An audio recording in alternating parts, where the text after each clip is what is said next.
Mình cảm thấy da nó căng thẳng, không tốt nữa, nhưng cái sống mất luôn. Đúng rồi.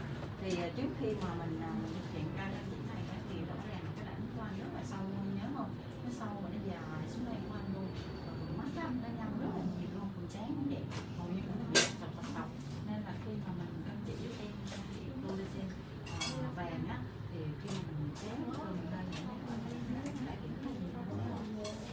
Mình cảm thấy hai bên da con nó rất là căng luôn á. Đúng rồi, cái phần mắt cũng vậy, cái phần nhìn cái mắt nó như quá, phần trán cũng vậy.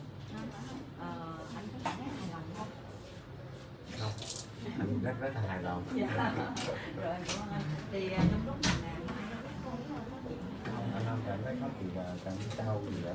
Dạ. Anh cảm thấy rất là bình thường. Dạ. Khi mà anh ngồi dậy thì anh thấy da của anh hoàn toàn đổi ngược lại. Dạ. Thì lúc mà anh mới vô thì hầu như là nó cải thiện hết 80-90% rồi. Anh nghĩ chắc một tuần nó sẽ đẹp hơn. Đúng rồi anh, một tuần cho tới một tháng thì cái da của mình khi mình nó được tăng sinh á, cái sợi chỉ nó tăng sinh lên, cái da của mình nó sẽ đẹp hơn và căng bóng hơn ha. Anh Nam ơi, anh Nam chuẩn bị làm, bây giờ anh Nam ngồi dậy xem anh Huy để đánh nè. Giờ đánh lại cái da mặt sáng. Hồi nãy giờ anh cũng lo lắng đúng không? Giờ thấy anh này làm anh cũng ok rồi đúng không? Thì cái da đẹp tự nhiên đó.